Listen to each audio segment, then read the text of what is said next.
All right, let's talk briefly about the coming wild card round, and we got all week to talk about it. But just for now, we know the 6 games. Which one of the 6 are you looking forward to the most, Charean? Well, Mike, I'm looking forward to the Titans and the Ravens meeting again just because they met twice, obviously, recently at the end of last season in the postseason. And that was a huge Titans upset, 28-12.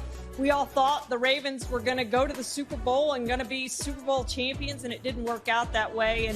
And Derrick Henry destroyed them, 195 yards, and even threw a touchdown pass in that one. And then they come back this year, and the Titans win again with Derrick Henry having that overtime touchdown run. I think it was 29 yards that let them win in overtime. So I'm looking forward to that one. And I know there's not such a thing as revenge, and there's, this is a different team than last year, but the Ravens now are favored despite being on the road, and they get their shot to get quote unquote revenge against the Titans. And I think this is going to be a terrific game. We may see probably over 300 yards rushing maybe by each team. So you could have up to 500 or 600 yards in this game rushing, Mike. The Ravens have showed no sign that they can stop Derrick Henry.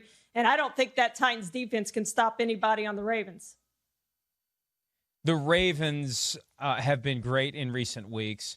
The narrative that they can't win in the playoffs with Lamar Jackson has gone out the window because they've been playing playoff stakes games for the past 5 weeks. One false move, and they're not in. The Dolphins are in. It's been proven by the way it played out. They had to win every one of those games to get to where they are. So that I think reduces the pressure. And the fact that they had that little skirmish this year in Baltimore when there were guys from the Titans who were out on the logo before the game, and John Harbaugh, got into it with the players. I remember talking to A.J. Brown after the game. He's like, a coach is going to come take on players? Are you kidding me? And then Mike Vrabel gets involved, and it was ugly after the game. So that adds some intrigue to it as well. But I agree with you. That, to me, stands out as a must-see game. But also, the Browns and the Steelers, 18 years after, the only other playoff game since the Cleveland Browns came back into the league, 2002. It was at Pittsburgh, same stadium, same circumstance, a wild card game. They're at it again. And when the Browns went in there earlier this year, I thought the Browns were going to win because I wasn't impressed with the Steelers' wins that far in the season. And the Steelers smacked them down. And we've seen this before where two teams get together again and the outcome is different. So this past game doesn't matter because it was JV versus JV between the COVID issue and the Steelers resting guys. It's going to be strength on strength come Sunday, just like it was back during the regular season. And the Steelers haven't lost to the Browns at Heinz Field since 2003. I'm fascinated by that one because I think if the Browns can weather any early storm, then it's going to have a different vibe than it did. And you throw in the fact that there isn't going to be a fan in the building.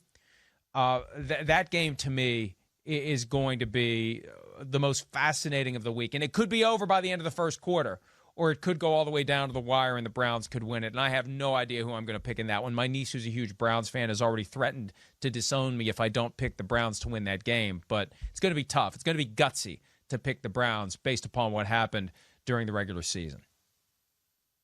Well, and that's what's so weird about this game, Mike, is normally when we have back-to-back matchups like this, you're like, well, they just played, but these are going to be completely different teams that we're going to see this week as compared to last week. As you said, it was JV on JV. So that's why, to me, this game is so intriguing because these are different teams than what we saw yesterday. I think the fact that they just lined up across from those uniforms and helmets may strip away some of the intimidation that you would feel going into Pittsburgh and knowing the last time you went there, you got smacked down. So I expect the Browns to be ready.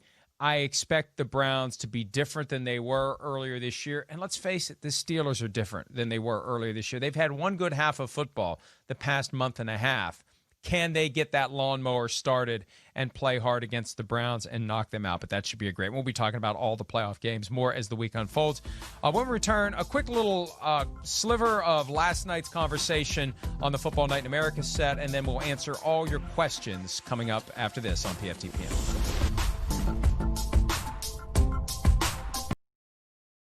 Hi, I'm Mike Tirico, and thanks for watching.